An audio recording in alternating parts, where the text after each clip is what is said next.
Doing a rotor and brake replacement here for a wobbly steering wheel, so we probably have uneven wear. Wanted to show this little tidbit I didn't see on the YouTubes. Got this clamping dial indicator, essentially, so we can get some good measurements here and figure out if this is a good spec axle and rotor.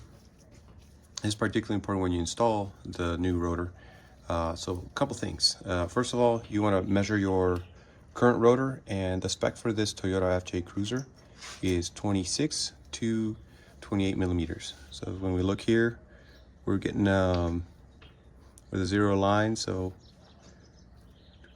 we're getting 28 millimeters. So it's practically brand new, but it's warped, so we got to replace it. Second thing is we're going to look for runout, how much this is moving back and forth. So what we'll do is we'll mark the dial to 0. Let's get you zoomed in. So each notch is 0.001 inches, and the spec for this vehicle is 0.002 maximum. So as we spin this around, this needle shouldn't move more than 0.002, so 2 of those notches. So one of the things you got to be careful is that if you touch it too hard, you might move the needle, and it's not the rotation. But here we go. We're going to do a full turn and see what that looks like.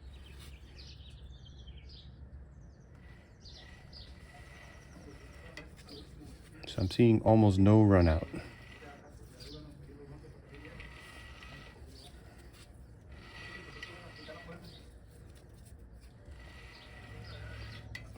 Now if you're seeing more run out out of spec, you would take out your rotor and you would put it in another position.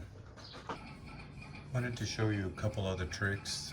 When you hang your brakes, I found instead of a wire hanger, use some zip ties.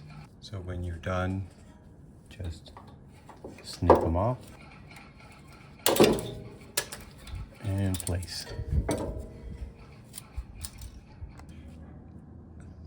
Another thing here, if you didn't separate your brake enough when you initially removed your brake pads, and now your brakes won't fit because they're a lot thicker, you can use a screwdriver like so. If you're really concerned, you can put a shim in between and get it just right to the other side. So right there, and then just press, and you'll see the piston disappear.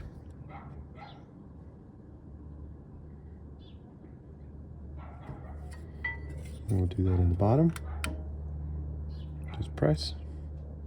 It's a very gentle press, and it goes in nice and smooth. Also, follow the owner's manual and do install some grease in the shims.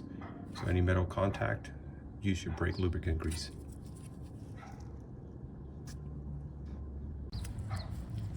Metal surfaces are greased, and trying to avoid here placing any grease on the drums. I'll have to clean that out. Let's see how this fits in there.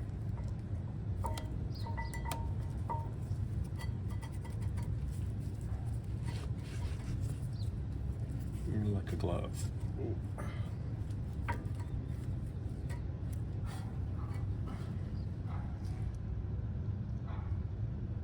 Okay, here's what the other side looks like.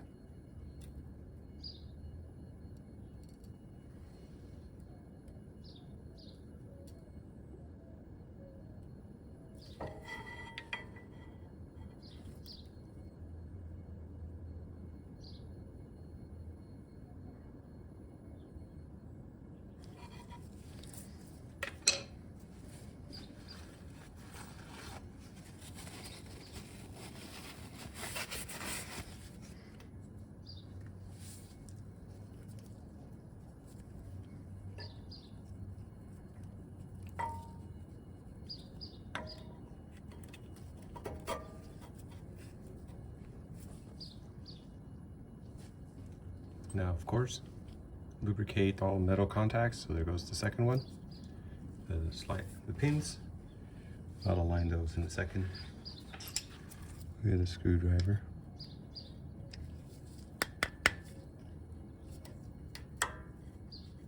There we go. Now it can go all the way across.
Can't forget the rattle springs.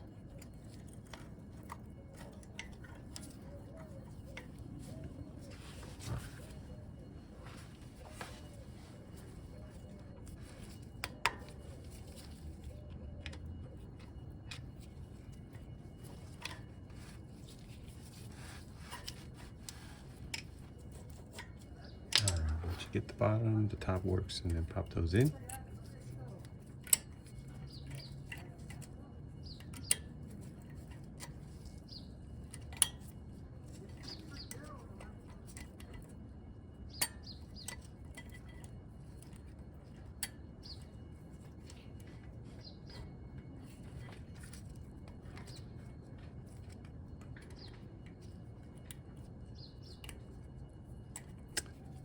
I think I'm going to take those out. It's not supposed to be pointing inwards.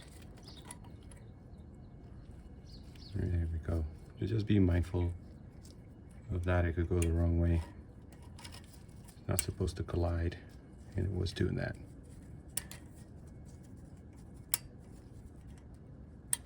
There we go. See, that's pointing outwards. You don't want that pointing inward. It'll be destroyed the moment you start driving. Now, time to torque. The main brake bolts at 91 foot-pounds. The lug nuts at 86, and this brake line holder at 11 foot-pounds. Honestly, not so tight. So even if you have a torque wrench, you should be fine. And I put the clip back. And that's about it.